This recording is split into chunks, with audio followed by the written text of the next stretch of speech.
This is a special report on mental health on Home Team 100.7 KLOG, featuring Dr. Steve Kreger, Public Health Officer for Cowlitz, Clark, Skamania, and Wahkiakum counties. Drew Mcdaniel, Director of Wellness and Recovery for Columbia Wellness. Mary Cranston, Mental Health Professional, Life Coach, and author of Grief Mountain. Barb Sudar from the Nest Creativity and Healing Studio in Kelso. And now your host, the CEO of the Kelso Longview Chamber of Commerce, Bill Markham.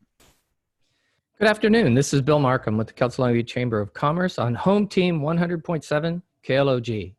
Our sponsors for today's program include Grocery Outlet, Ocean Beach Highway, American Workforce Group, Cowlitz PUD, the Port of Longview, the Future Group, and Millennium Bulk Terminals. Today I'm talking with experts in the field of health and mental health. While the Chamber of Commerce is a business-focused organization, like everything else, it's made up of people. Every business in our membership has people, some which are struggling with depression.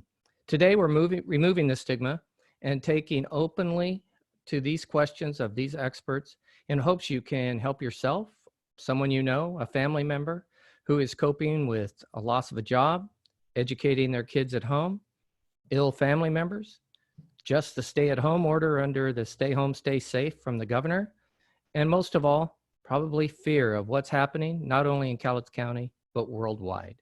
My first guest today is Dr. Steve Kreger. Dr. Kreger is our public health officer for the county, also serves Clark County, Skamania County, and Wahkiakum County. Welcome, Dr. Kreger. Thanks for having me. My first question really is, I hear a lot about flattening the curve, and what does that really mean? Yeah, that's a great question. It's really a public health term, and really more about epidemiology. So what we're looking at, and when we're talking about an epidemic, one of the types of data we look at is something called an epi curve. And that's short for epidemic curve or epidemiological curve. And basically it's a graph. And so you have kind of at the bottom of the graph, it's dates. So every day is listed along the bottom, and then along the way we track how many new cases there are each day. So in this case we're looking at COVID-19. So and the curve is kind of a line that those cases follow. So in an epidemic, especially at the beginning, those cases will those numbers will go up, and we've seen this in this case. Those numbers go up, and how fast that goes up, how steep that line is something that we watch very closely. Because if it's a very steep line, each day we're seeing more and more cases. That means that a lot of transmission is occurring, a lot of people are infecting one another, and so that's something we don't like to see. What the curve means is what happens kind of in the middle and towards the end. So when we look at the line of cases, is that like a really steep, up and down, or is it kind of like flatter and broader? We want it to be flatter and broader because that means less transmission, less infections are occurring among people. That's really important for our healthcare system. So if we had a really steep curve that those numbers of infections were rising really quickly, we could potentially overwhelm the healthcare system. There wouldn't be enough spaces in hospitals for people. There potentially wouldn't be enough ICU beds or ventilators, and that could have really bad consequences. And we saw some very, very close situations in New York and Italy where things like that kind of happened. That hasn't happened in Washington, and it doesn't look like that's going to happen, but that's something, we were very worried about. I was very worried about. Something we're still obviously watching very closely, but that's what we're talking about when we're talking about flattening the curve. So have we flattened the curve? We have. So if you look at, I guess the best place would be the Washington Department of Health kind of coronavirus page. You can see these numbers, and you can see how that the numbers of like daily new infections has been pretty flat over the last couple of weeks. We haven't seen, it varies, it jumps up and down a little bit, but overall, the kind of overall picture is that it's pretty flat. And what we hope is that soon that will actually start to go down. And in some cases, in some places, we've seen that a little bit, but it's a little bit too early to say that it's happening for sure. It seems like those numbers kind of run about 10% of those tested have shown coronavirus. I Right. noticed on the last few days, it's been a 3% increase. So that would suggest that that curve is flattening. And I guess part of my question in that is, if we test more people, does that also help it flatten the curve? Because we have more people we're testing, the less actually show as positive. No, that's a great observation. Yeah, I think you're absolutely right. And that might be why we're seeing that number, percent positive of infections go down, is because more testing is becoming available. And I think overall, that's a good thing. We want to be able to test more people. We'll have to be careful with how we kind of analyze the data as we get a lot more people tested. But yeah, initially we are testing the sickest people, the people in the hospital, the people most at risk, and the people most likely to have it, honestly. And that probably contributed to that number or that percentage being a little bit higher of people being tested actually having a positive result. How do we get more tests? That is a great question. It's something we've been trying to do for weeks and weeks now. So it's a supply issue is a big part of it. So what happened was there was a huge demand for these tests, right? And so as we started doing testing, that honestly, we saw hospitals and clinics and even like public health agencies, they ran out of these supplies. So you need a few things to do these kinds of tests. You need a swab. So it looks like a cotton swab, but it's not made out of cotton. You need something to put that in to make sure that the sample you're taking is safe and can be transported and will still be able to be tested. And then you actually have to have, a lab that will be able to do the test. And those require certain supplies as well to be able to do all of those supplies. It's been hard to find. And what has happened the last week or so is that new shipments of those have become more available. New types of tests are becoming more available. So I think what you might see soon is that really instant tests are happening. So you find a result in 5 to 15 minutes, and that can be really useful from a public health perspective, and just for peace of mind to know if you have it or not. So those are kind of the main components. You need those supplies, and then you need obviously someone to administer the test. So hospital, clinic, those sorts of things. Go ahead.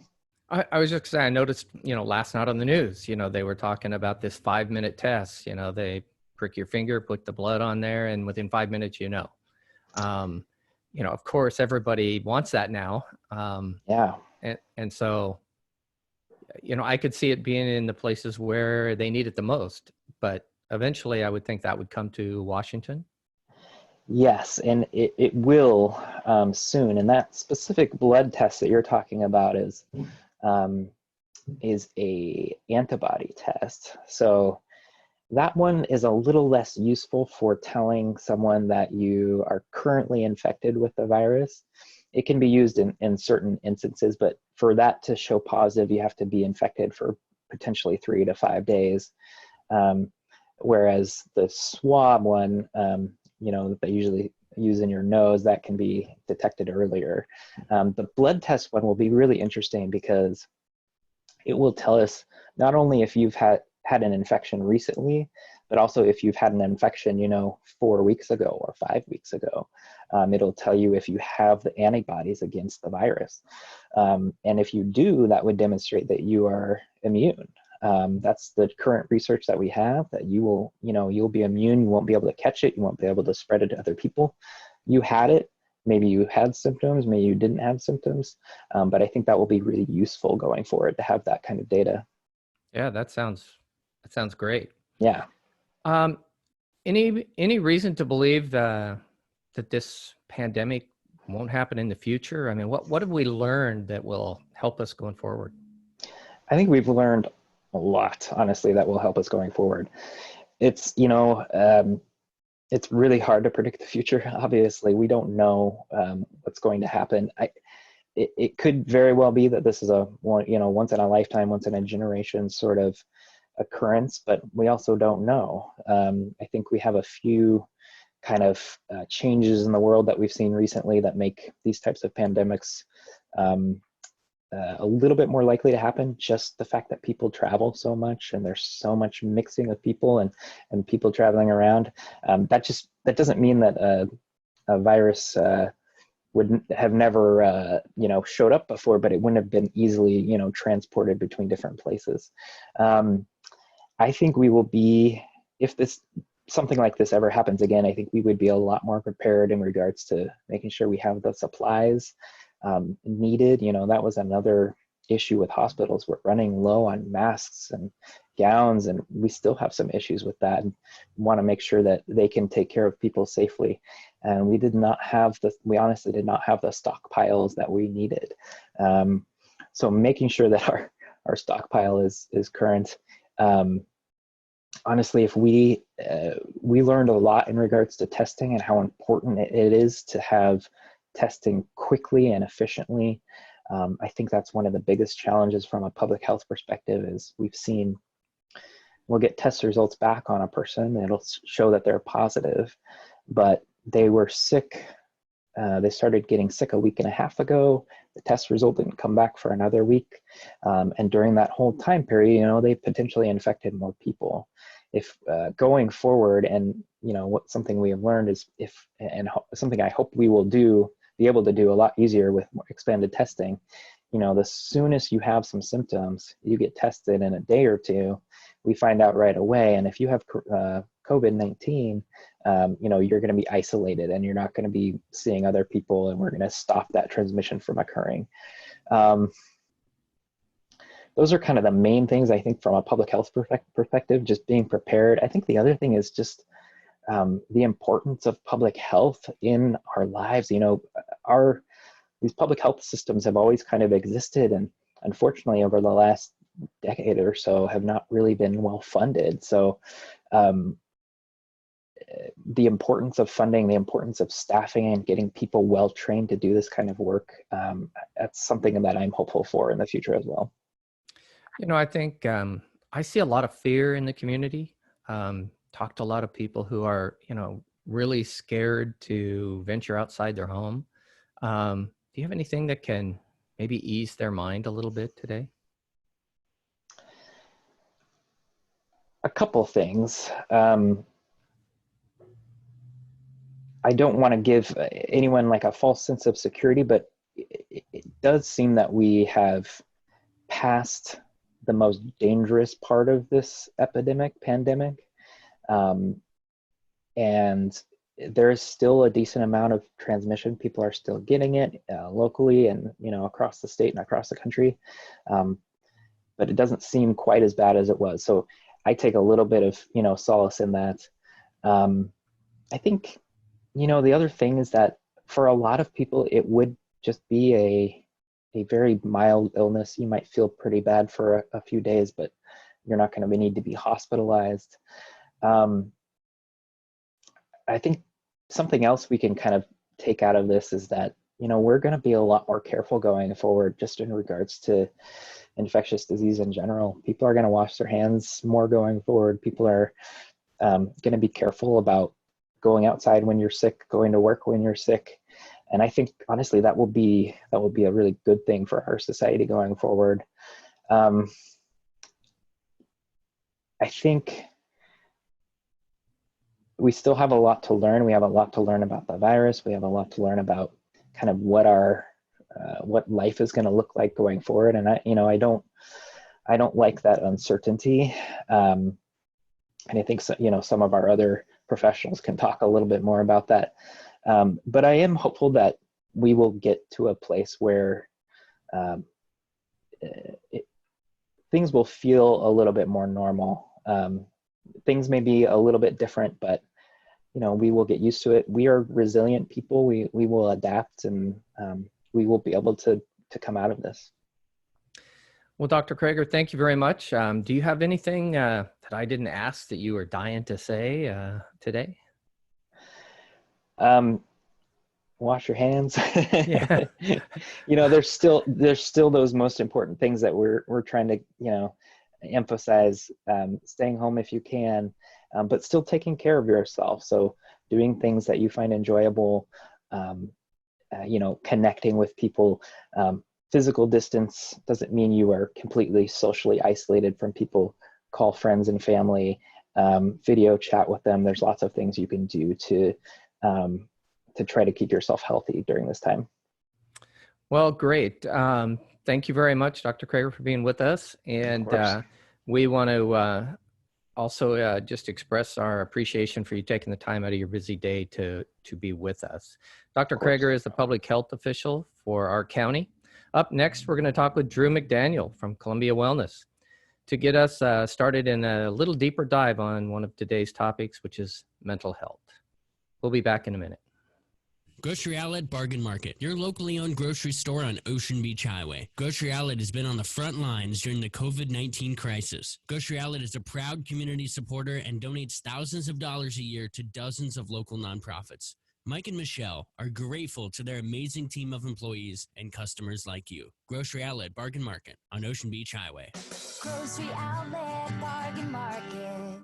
Hi, this is Julie from American Workforce Group. AWG would like to say a big thank you to all the healthcare workers, first care responders, and essential workers that are working so hard. We appreciate all you are doing for our community. AWG remains open and is offering video and phone interviews for essential jobs in our community. Please visit our Facebook page or contact our office at 360-200-4900. That's 360-200-4900. American Workforce Group, built on relationships, backed by integrity.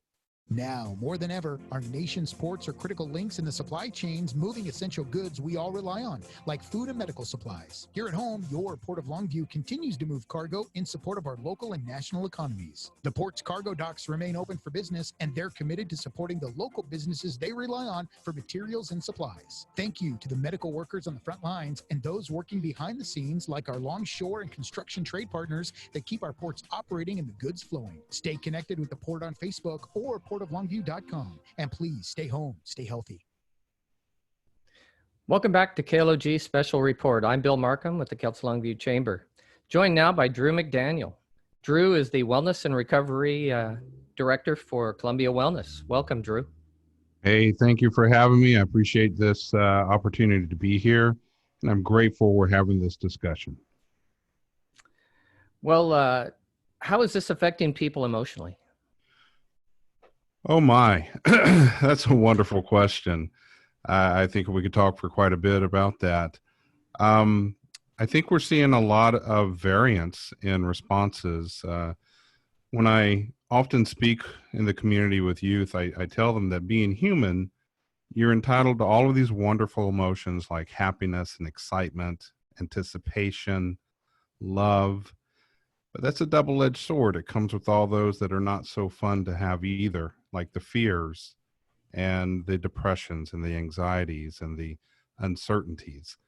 And I think in a time like this, we often find ourselves feeling those fears, those uncertainties, that depression, anxiety. And I think that's part of being human, part of being normal, and part of being faced with something that we, as we all know, don't fully yet understand. I think a lot of people say why, and what is it? What if? And there's all this, focus on the facts. Well, there are so many facts out there. How do you help people focus on the facts and kind of get through this? Bill, I think you just hit a very key element. We want to know why. And when I work with individuals that have grief and loss, the first question that they have is why? Why did this have to happen? There's also the follow-up question, well, what if we had done this, or what if we had done that? And I think we can keep ourselves fully awake at night for night after night, trying to come up with answers to those questions. And so I try to explain it like this. I want you to consider your life normal. Life normal is you wake up every morning, you brush your teeth, you eat your breakfast, you take your morning medications, you watch the morning news, you interact with family, you go to work, you go to your activities that you engage with, you go to the gym, you go to the library, you go take a walk, you take the dog, things that are life normal. You come home, you watch TV, you have dinner as a family, you brush your teeth, you go to bed. And that's the life normal that we live every day. Well, then all of a sudden you have the entrance of chaos. Chaos comes in and says, you know what, this life normal that you are enjoying, I'm going to disrupt that. I'm going to throw a monkey wrench in that and not let you do it. Well, we have two choices, Bill, at that point. We can either find a way to cope with and handle and work with and grow through this chaotic event that's been in place in front of us, or we can become stagnant and say we're going to let fear maybe grapple hold of us and keep us from moving, and we're not going to move forward. Based on what we do, Bill, we're going to have a new level of status quo. It's not going to be the same, and we know that, as doctors just talked about. Our behaviors in society are going to change. How we view being sick is going to change. How we view being healthy is going to change. And so keeping ourselves in a manner in a mood which we can say we're going to take this and move forward with it, I think is going to be so valuable to all of us. Great advice. Thank you. I've heard kind of our stay in place order is that we've been grounded by the governor, similar to what your parents did when you were a kid. Any comments?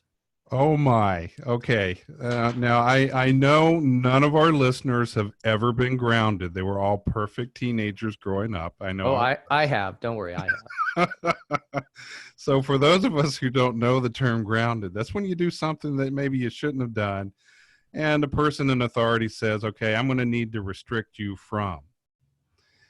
And if you recall back to that time, whatever you were restricted from became the most important thing in the world to you. If I was restricted from the television, oh my goodness, there was a show that I had to see. If I was restricted from the phone, there was a friend I just had to call. This is the state that we're in right now. We're being, in many ways, restricted from. But I challenge us to look at that a little differently. We have been restricted from certain activities. That simply opens up a door to build new activities. And that's a wonderful way to see this. I was sitting on my couch yesterday and I was thinking to myself, man, I would love to go out to the Cowlitz and do a little fishing. And then I thought to myself, even if I could, would I really get up off the couch and go do that? Probably not. So what I did do instead was I called the kids in and we went online and watched old Saturday Night Live videos and just had a blast. Okay. So I took something that I felt I was going to be restricted from and turned it into an opportunity to get a little closer to my wife and kids. Well, I've heard a couple times already from Dr. Kreger and from you. It says that, there's going to be a new normal. We're going to redefine the new sense or a sense of normal. And I guess, how do you interpret that? Well, it's a great question. And I look at this and I've been watching care providers and other professionals.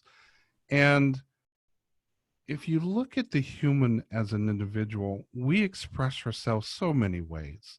The tone of our voice, the shine in our smile, our eyes, how we hold ourselves, how we reach out and shake someone's hand, or if they're hurting, we just want to reach out and put our arm around them and make that human connection that it's all going to be okay. I think we're going to see challenges in that as time progresses. Maybe a handshake isn't it, but as we know, we have the elbow bump. One of the things that I do when I go to the grocery store, I look at the cashier or Home Depot, and I'm like, hey, thank you for being here. I got an elbow. You got an elbow. How about we bump? You know, that is a wonderful opportunity. It brings a smile to someone's face. Realizing that maybe we can't do things that we've done before, but we can look for new things to do instead. Great, thank you. When professionals say you should allow yourself to grieve, what does that mean, and what's the grief about right now? Well, I think we all want to feel like we're invincible, like we can rise above, that it won't get to us. And then as life goes, you realize I'm human like everyone else. I have my good days and I have my not so good days. And being able to acknowledge that and understand that we have lived a certain way, and now that's going to change. The simple fact of change, whether it's a positive change or not so positive change, could cause us to feel like we have a loss of some type, a loss of that normalcy that we have been accustomed to. And that's going to be an opportunity for us to say, you know what? Dang it, I missed that. I really wanted that. I really enjoyed that. And find that it's going to be different. And as all things, there's a continuum. On some small level, it might be a simple change of behavior, a change of routine, a change of tradition. On the far end of that spectrum, it might be reliving my life or relearning to live my life without maybe someone who was a part of it before. I know, as the doctor said, and as we all recognize here, this is a time where health can be very much at risk. And we will have families and friends that lose loved ones. And we have to acknowledge that. We need to reach out and support them. Let them know that we are there for them. Let them know that they have a shoulder, they have an ear, they have a heart that they can turn to. Drew, thank you. Anything else that you want to touch on before we go to break? I guess I'm gonna go back to something that we tried in our family many years ago, and it was at Thanksgiving time. We took a sheet, it was a tablecloth, white tablecloth, and we made a list of things that we were thankful and grateful for. And when we were all done with that, we hung it up on the wall. And every Thanksgiving, we pull that out and we add to it. I would challenge all of us in this time to sit back and look at the things that we are grateful and thankful for, the things that bring value and joy to our lives, and honor them and recognize them and look for them and nourish them. I think that will be helpful to all of us. A great idea. Thank you, Drew, for sharing that with us. We're going to take a quick break. We'll return and we will hear from Barb Sudar from the Nest Creativity and Healing Studio in Kelso, talking about the real impact of art and creativity on recovery. The Cowlitz PUD is working towards expanding how they can assist customers during this difficult time in our community and our nation. The Cowlitz PUD understands the economic hardship this can put on their customers. If you are struggling with your bills or anticipate struggling with your bills, please call a customer service representative at 360-423-2210. That's 423-2210. Or visit online at cowlitzpud.org. We're in this together, and we can get through this together. Cowlitz PUD, your power.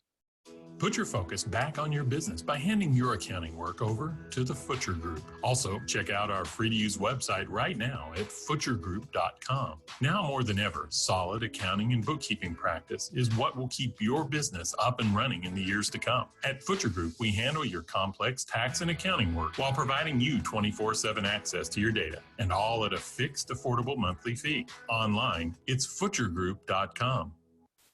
Generations of your friends and family built the future in Longview along the Columbia River. The site is now Millennium Bulk Terminals. We stand ready to create hundreds of family wage jobs to power the future. The new state-of-the-art coal export terminal will provide local jobs, protect our allies' energy security, and help drive the world economy.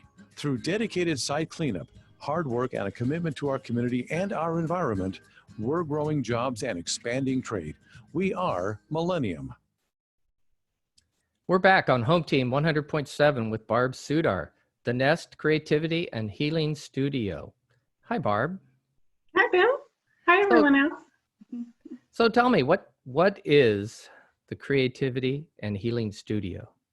Well, at the core of our business, we are really committed to wholehearted living and well-being for people. For us, that means that on the first floor, we have a creativity studio where people can come and do various forms of art. And on the second floor, we offer a reflexology studio and aesthetic studio, as well as we have someone there that does grief work with people. So at the root of everything we do, it is about the correlation between creativity and wellness and wholehearted living. Barb, the producer of the show, told me that you accepted the invitation today because you're passionate about play and creativity. Can you tell us why right now we need play more than ever? Absolutely. I think anybody that knows me knows that I am passionate about creativity and play.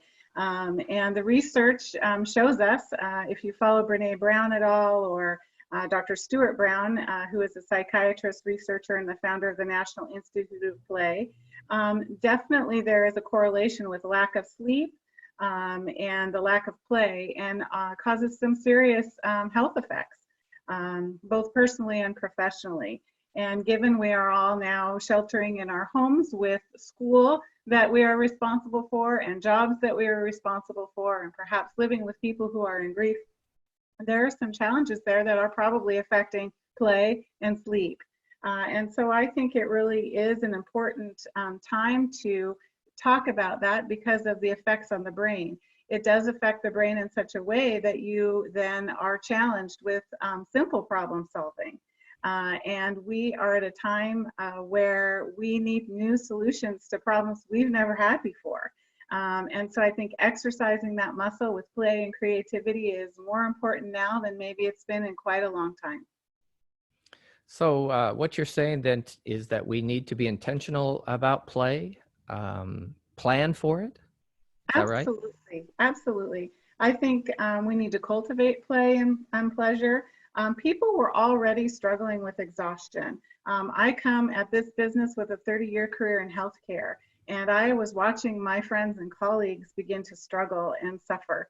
And so that was a part of why I left traditional healthcare practice and decided to venture into the studio. And I think it's so important that we start looking away from that badge of honor that we're burning our candle at both ends and begin to look at play and creativity. I think actually it might be you, Bill, that said, if you need something done, ask a busy person. They'll always get it done. And we maybe need to look at that in the future and decide that that may not be working for us. Play probably needs to be scheduled for all ages. I think it's Mr. Rogers that says that his quote of play is the serious work of learning. And that makes me so curious. I wonder at what point did people, at what age, at what point does play stop and learning keeps going? We all say we're lifelong learners, but are we lifelong players? You know, that it might even have a bad connotation. I mean, we really do need to play and be creative because it fosters empathy. It allows us to communicate in complex feelings. It allows us to communicate in teams in ways that We can even create better solutions when we're working in teams and bringing people together with creative ideas. So Barb, you know me pretty well. You know, I'm in the stay-at-home mode, probably not very well adapted, but all the parks are closed. My fishing hole's closed. The golf course is closed. You know, all the things that I find doing enjoyable and fun are not available to me. I am not going to go out and work in the yard with my wife because that is not enjoyable, although it is to her. How do we do this? How do we adjust to this? Mm-hmm.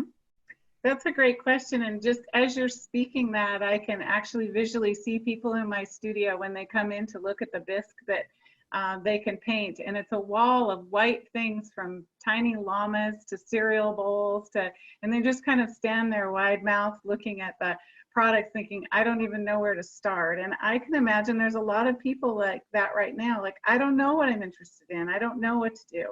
And, you know, first of all, creativity is not art.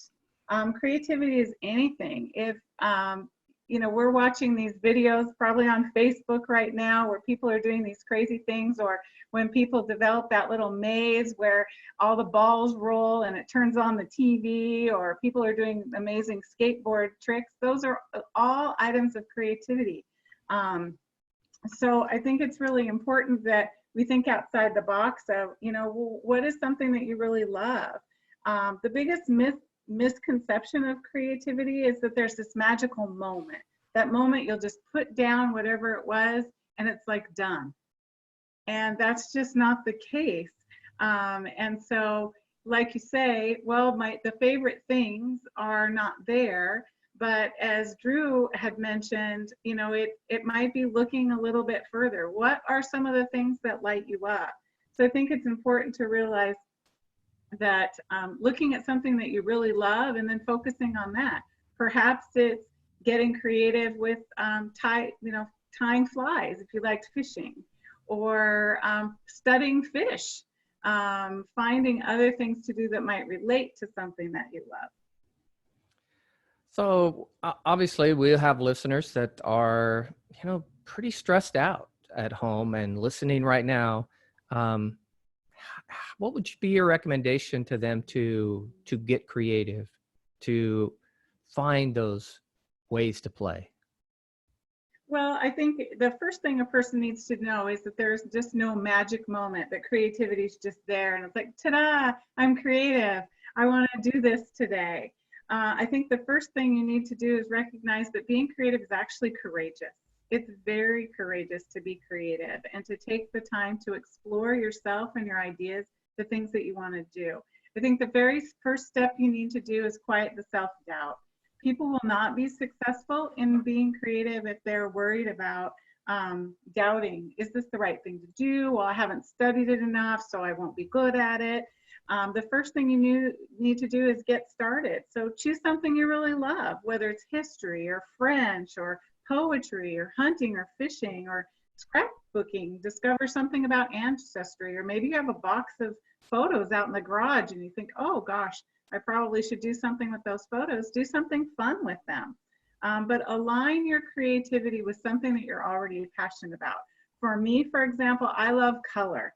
And so everything I do has something to do with color, whether it's how I decorate my home or the pencils that I even buy at the store. If I have a choice, I'm going to buy the colorful pencils because that brings me joy. Find the things that bring you joy. And then don't spend too much time researching it, but rather gather little bits of information and make short little bursts on the project. Decide also, I think very important, what's the worst thing that would happen if I try this? And then embrace that. That thing might happen. It might be a terrible piece of art in your mind, or you might spill something or whatever. And then prepare in your mind, well, if that happened, how would I move on from that? Because that is what gets the creativity juices flowing. It keeps you from stopping in it. You actually think, okay, well, if I painted a really bad picture, I would at least learn what I don't want to do. I learn nothing from the things I do right. I learn an awful lot from the things I do wrong. And then finally, just do it. I mean, that's a slogan for a reason. I'm pretty sure not every shoe at Nike has been a success, but they keep making shoes. They keep getting creative. They keep listening to the customers. So you have to keep going. So Barb, I know most of this sounds like we're talking about individual people. Is there something that couples that you think about for couples that they could do for this creative or this playtime to relieve stress?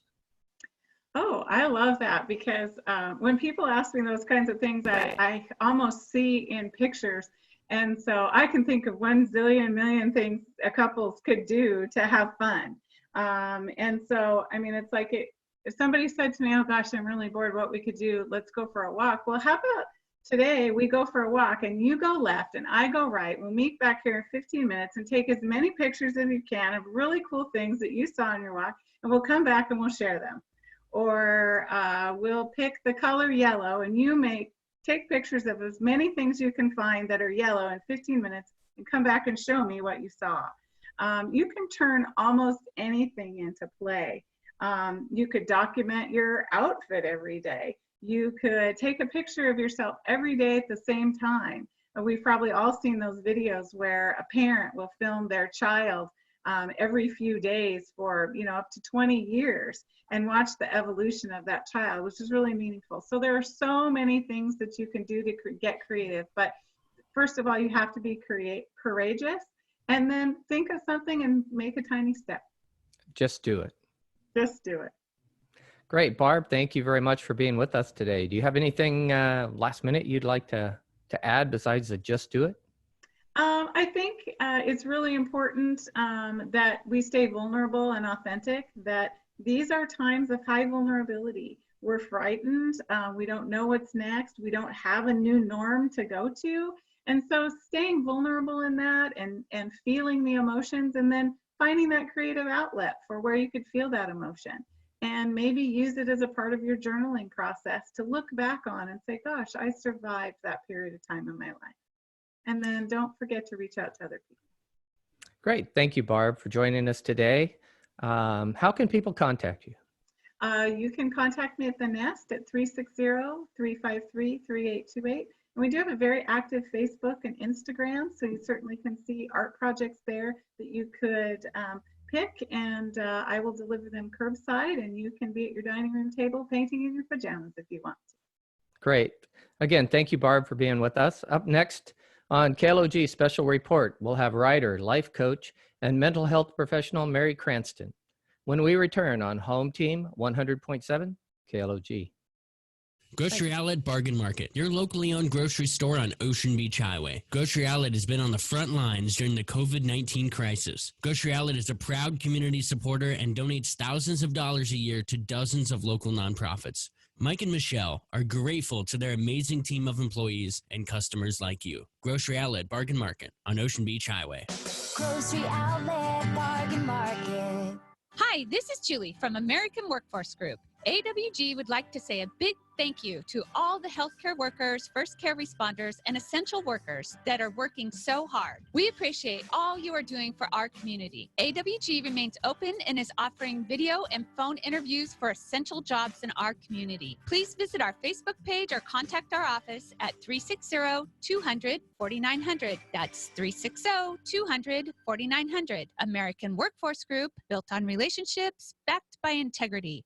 Now, more than ever, our nation's ports are critical links in the supply chains moving essential goods we all rely on, like food and medical supplies. Here at home, your Port of Longview continues to move cargo in support of our local and national economies. The port's cargo docks remain open for business, and they're committed to supporting the local businesses they rely on for materials and supplies. Thank you to the medical workers on the front lines and those working behind the scenes, like our longshore and construction trade partners that keep our ports operating and the goods flowing. Stay connected with the port on Facebook or portoflongview.com. And please stay home, stay healthy. We're back on Home Team 100.7 KLOG. I'm Bill Markham with the Council Longview Chamber of Commerce. We have with us mental health professional and author Mary Cranston. Mary, are you with us? I am, and thank you for having me. You bet. I just want to say it's such an honor to be here today, and I'm just so excited that you're honoring mental health. Well, thank you. And we appreciate you being here to help us do that. So what do you see right now basically as an everyday problem for those people that are quarantined? Okay, so many. Now, when this started, I have a private practice, and so I had to move my entire practice to, this virtual system. And when this started, I'm a huge believer in mindfulness. And so I took on the mantra of prepared, not scared. And so that is just what I've been teaching and getting everybody to kind of embrace that mindset that we'll be prepared and we're going to do the best that we can. However, we're not going to be scared. And so that is something that I've been working with people. And I think just for like everyday problems, what's interesting is I work with a lot of families. So I'm working with a lot of parents that now are homeschooling and have two parents home and, 20-year-olds that are leaving the house and just a whole slew of issues. But what's interesting is what I think is an everyday problem is seeing introverts, which kind of recharge by having alone time, and they recharge by getting away a little bit, and they recharge by a little bit of quiet time. And then you have an extrovert in the house that charges by talking a lot and touching people and, wanting to go. And so you have kind of all of that within the house. And so that's been an interesting thing is a lot of irritability, tension comes from those things, people not being able to do those things. Mary, do you So have a that's kind camera of been a. Do you have a camera in my house? That sounds like my I house. don't think so. That sounds like my house. Yes. So, yes. So can you describe what those, I guess, stressors are for these people? There's probably a list of what things are there that people could be aware of. Mm-hmm. So in addition to the extrovert, introvert tension going on, I'm going to just share a little bit about parenting right now and what's happening, because every set of parents right now in different age groups, they're having just completely different stressors. So for example, all of a sudden we have a lot of people have two parents working at home. So now we have a need for two home offices, or how we're going to house that. With my preschool parents, they are dealing with kids that have very short attention spans and not enough activity, and they have to stay in the house. So there's that going on for them. Elementary parents are homeschoolers now. So they are very stressed with the school demands through Zoom teaching and all of that, and trying to work and do homeschooling. My middle school parents are irritated with their kids because they won't come out of their room and they just want to play games the whole day. My high school parents are dealing with, a lot of high school kids right now are really dealing with grief. They're dealing with not getting a high school graduation, or not going to prom, or, not getting a baseball scholarship that they were planning on because the season got scheduled. Heavy duty grief for high school and high school parents. My toughest age group for parents, though, are my parents of 20-year-olds, college kids that are home. Just because less control, of course, and at the beginning they were going and coming, and there was just a lot of stress with that. So with every age group, it's kind of dictated a little bit by the age of their kids as far as what the stressors are that they're dealing with. I see. So could you describe the anxiety that you're seeing and how you're working with people to help leave that anxiety? Yeah, that is a good question about anxiety. So, pre-COVID-19, our society in general, in the mental health profession, anxiety is just really its own epidemic in a way. We have a lot of anxiety in our culture. So then we put the COVID-19 on top of that. So people that were already kind of dealing with anxiety, it's just ramped up to a whole new level. And so that's what I am seeing a lot of. And the other thing is, a lot of people don't realize that with anxiety, a lot of times we swing between anxiety and depression, kind of this low-grade depression. We get kind of spun up and ramped up, and then we slide into this unmotivated low-grade depression. So I see a lot of that swinging back and forth. And I think, one of the best ways, and what I'm talking with my people about, my families, and I would encourage the listeners to do, is this is a time where the antidote for stress, what you really need to be doing is self-care. And, we hear self-care and sometimes we think that means, getting a pedicure or something. And that's not necessarily what we're talking about.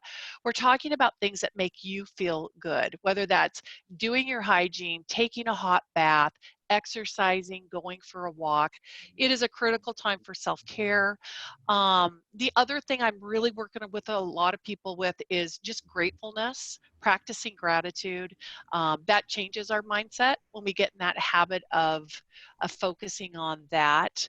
And then just remembering the big picture. My mom always says to me, this too shall pass. So, just remembering that this too will pass. It sounds like stress management, whether it's internal or with your family, is really non-negotiable. If you want to work out and come out of this quarantine, is that true? Or and again, I guess, how do we manage that? How do we manage that stress? That is good. One of the things I do believe, as a cognitive therapist, that how we think is how our life will turn out. I think our lives reflect our thinking. And so I think having the mindset of like prepared, not scared, or we will come out of this, I think our behavior lines up with our thinking. And so some of the practical things I've been working with people, and I would just encourage the listeners to take these on and use these tools. One thing I'm doing, I noticed that everybody's kind of feeling that Groundhog's Day feeling where every day feels the same. The days are blurring together. We're like, what day is it? So I created just kind of a fun little structure of every night there's something different that we do, just so that during our days we have something to look forward to. So it's just a fun, I call it fun, 5 days of fun, where like Monday movie night, and Tuesdays, like Takeout Tuesday, you go take out dinner and go somewhere. Wednesday, I call it Whimsical Wednesday, where we do creative stuff like what Barb was talking about. Thursday is called Thankful Thursday, and we go out and we do something for some other people and do some service a little bit. And then Friday is just Friends on Friday, and we just get on our devices and we just connect with people. So I've been getting really good feedback on just having a little night schedule like that it breaks up the day, it gives you something to look forward to. So those are some tangible tools that you can do. So Barb, I'm sorry, Mary, one of the things Okay. I was thinking about was, right now they're projecting 15-20% unemployment. That's a big stressor for a lot of families. And as you said, in some cases, both family members, both parents are at home, and wondering how are they going to make ends meet, and how are you helping them cope with this situation? Mm-hmm. It's interesting about that. I would have thought I would have been hearing more about that. I work with people from all over the country. So I have families like in Texas and on the East Coast, and I have them from all over. So it's an interesting gauge from across the country. And I'm not getting that fear very much. I mean, there's a little bit of it, but that doesn't seem to be the focus right now. It tends to be more with day to day, how are we getting through the day? Okay. Yeah. Good. What are some of the silver linings that you see coming out of this? That's what's so great, is that I think with every trial, there's always a silver lining. And, you just have to kind of train yourself to look for the silver linings. And what I'm seeing and even experiencing myself is that families are having both quality time and quantity time. Because they're having a lot of time together and they're having a lot of quality time. Where before COVID-19, I think there was a lot of just kind of taxing your kids and transporting and not really having some good, deep conversations. So I think that the quality time has been a great silver lining. I think that there's been some really great bonding going on in families. I even have talked to people that are like, man, I'm going to be sad. They're not happy about what's going on, but they are kind of enjoying this intense family time.